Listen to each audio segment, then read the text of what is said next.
Blerina, mirëmëngjes. Mirëmëngjes. Mirëmëngjes I themi dhe Redion Shtyllës, gazetar. Gazetar nga koha jonë. Mirëmëngjes. Shëndet paq, faleminderit. Mirëmëngjese. Mirëmëngjes. Atëherë, po nisi me juve Redion, a trego pak a shumë zhvillimet e fundit të Bigot. Po, zhvillimet ka shumë, po e ndaj me ju një lajm ekskluziv. Data e finalet së Big Brother është më 19 prill. Wow. Atëherë nga ana tjetër, ka qenë një skemë e Eglit që ka bërë xhirën e rrjeteve sociale. Pra, vetëm të ndalemi pak tek data 19 prill, do të jetë pra nata finale apo jo? Po I bie edhe 3 javë. Po edhe 3 javë. Bukur shumë. Ku e zbulove, sepse nuk e di nëse po qarkullon nëpër media apo si e zbuluat? Në një informacion të besueshëm, më thanë që është data 19. Ledioni do ta zbuloj të shtunën dhe besoj që është data më e mirë për kaq kohë sa I ka mbetur edhe këtij formati. Bukur shumë. Mirë, do dalim tani tek video e Eglit që po qarkullon në rrjet. Atëherë është një video pas prajmit të së martës, Egli në një bisedë me Xhesin I thotë që ti kur ke qenë jashtë, pra gjatë kohës që doli nga Bigu Kosovës, atë më pak se 24 orë, ti ke studiuar Eglin, ti ke parë potencialin tim, ti ke thurur, le të themi, I ka thënë plane për mua, ndërkohë ai u shokua fare, u befasua se për 24 orë nuk besoj që ai ka pasur kohë të mendoj për veten e tij, jo më të mendoj për Eglin, por nga ana tjetër është edhe një ngacmim që ka bërë Xheneta, pasi në një bisedë që Egli ka bërë sërish me Xhesin I ka thënë, po nëse vjen një djalë tjetër këtu dhe unë shpreh pëlqimet dhe ngacmoj, dhe në këtë video që ka postuar dhe Xheneta është I njëjti qëndrim ose është I njëjti ngacmim që dhe ajo ja ka bërë në Bigun e Kosovës, por që duhet të themi diçka tjetër që është folur shumë që midis Xhenetës dhe Eglit mund ketë pasur një takim, por nuk është as pak e vërtet. Xheneta ma ka konfirmuar që nuk ka pasur kur një takim midis tyre dhe pse në emisionet këtu në Tiranë flitet goxha për këtë gjë. Po, Blerina, veç kujdes mikrofonin ke mbulu, kujdes mikrofonin. Pra, është flitur për një takim të mundshëm mes Xhenetës dhe të Eglit para se Egli të rifutej në shtëpi. Nëse mundesh. Përmendim foncat. Po ta lo ndorë Blerina këtë pjesë është e pa shmangshme me ndo Alenzën. Po thëmë për të përmendim foncat që të të kapë. Po e thome dhone një mendim, po Xheneta e ka akuzu Eglin për një strategji që e po e përdorë si ajo, kështu që po besoj që nuk ka pas komunikim mes tyre përderisa ka pas akuza një që ta ka konfirmuar dhe ty Redion. Po nëse nuk ka edhe të tjera zhvillime, unë isha naltë një zhvillim që dje ka bo buj në rrjete sociale, rikthimi I Feros me muzikën e tij që pas një pauzimi 2-3 vjet, edhe që ke diçka e papritun, sepse ai madje ka bërë dhe thirrje mos më u dëgju këngët e tina gjatë kohës sa është këthy në gjatë kohës sa është këthy e vërtet ka ikë dorë nga muzika dhe është këthy rrugës së Zotit, po themi kështu. Zotit që ka qujtë edhe ajve.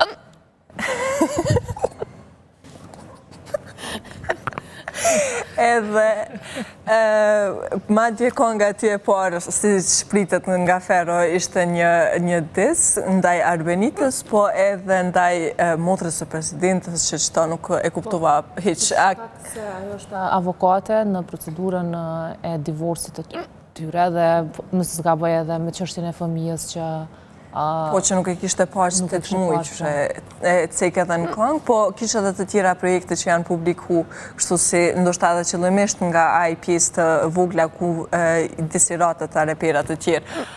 Qysh po e komenton të rikthimin Redion të Feros, a pritej një rikthim I tillë edhe është vendimi I drejtë që pas konvertimit të tij ashtu fuqishëm në islam u kthye prapë në muzikë?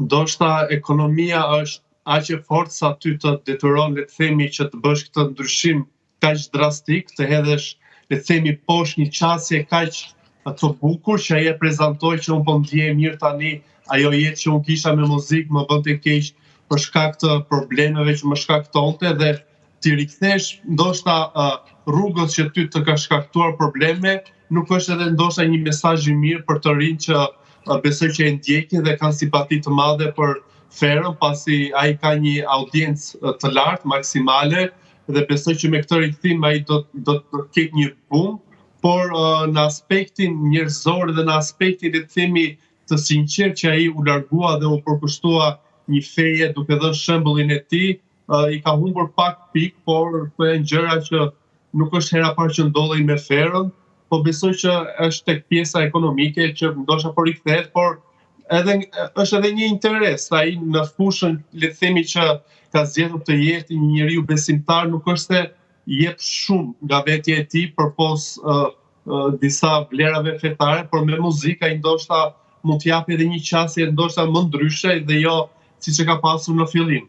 I tërë diskutimi ka qenë edhe në rrjet kështu që Fero një farë forme ka mbet pa pare dhe pse storyt e tina e tregojnë të kundërtën, ai po publikon story me vetura shumë të shtrenjta, me fatura ku paguan 1.000 euro një darkë me shoqëri.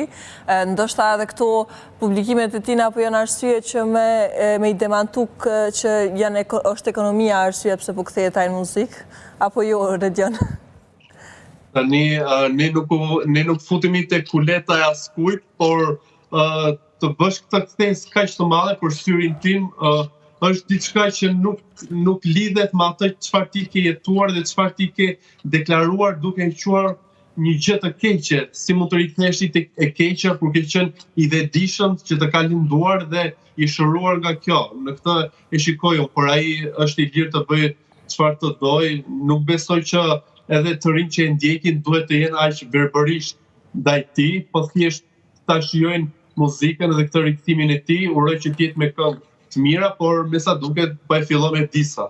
A thu ka me u rikthy vetëm me një këngë apo ka ndonjë projekt tjetër më shumë? A keni ndonjë informat ju ande edhe a dëgjohet Fero në Shqipëri? Pa diskutim që po, unë kam në memorien time këngët më të vjetra të Ferës, ku doli në fillim, padyshim që ka muzikë të mira dhe muzikë ndoshta edhe jo të mira. Nuk besoj që do të jetë një rikthim vetëm i një këngë, se nuk mund të bësh këtë trampolin kaq të madhe vetëm për një këngë. Besoj që do të ketë një seri këngësh, ndoshta do ta shikojmë edhe në koncerte, do ta shikojmë më afër publikut, por në ditët në vijim do ta tregojmë më shumë qëllimin e tij të vërtetë për këtë rikthim në tregun e muzikës. Shkurt po kthena prapë edhe te Big Brother VIP Albania, pse kush po mendon që kanë me qenë finalistat, me qenë se kemi pa që ato divanet kanë fillu me u largu ka pak edhe me mbet ma pak banor, me që është caktu edhe data e finales, cilë do t'jenë ata finalistët sipas teje? Ose sipas lojës që po e sheh? Nëse do t'jenë 5 veta, pa diskutim Gjesti, fituesi, do t'jetë Gerta, Rozana, Laerti dhe uroj shumë që t'jetë edhe Loredana, pasi është qershia e këtij Big Brother me të gjithë pozitivitetin, por edhe me të gjithë memet, origjinalitetin që ka treguar. Egli nuk e sheh në këtë mes? Egli po kryqëzohet shumë, do të thotë që ndoshta nuk e ka të gjithë mbështetjen e nevojshme, por për mua e meriton, pasi në çdo emision dhe tani ne po flasim për të, ajo ka qenë një faktor i pa diskutueshëm i të gjithë formatit, ka qenë krahu, le të themi, i djathtë i të gjithë lojës që ka bërë Gjesti. Për mua padyshim që e meriton, do të hiqja Laerti, nuk e prisja fare që ai të kalonte dhe të ikte Valbona, por e meriton. Pa diskutim që ai e meriton të jetë në finale për të gjithë, le të themi, dramën që i shkaktoi këtij Big Brotheri, i takon Cezarit e që i takon. A nuk mendon që ka me shku edhe Jozi në finale për shkak që shpo e shohim edhe në bazë të reagimeve në rrjet, ai është i preferuari i produksionit, ashtu aludohet të paktën me situatat që krijuan ndaj tina? Tani finalja nuk ka vënë për gjithë, se kemi lojtarë që s'të falin, kemi Rozanën që s'të falin, kemi Gertën që s'të falin, kemi Gjestin, pra këta janë të tretë pa diskutueshëm, vetëm do një çmenduri mund të ndodhë që mos kemi një nga këta të tre. Atëherë duhet loja për 2 persona të tjerë.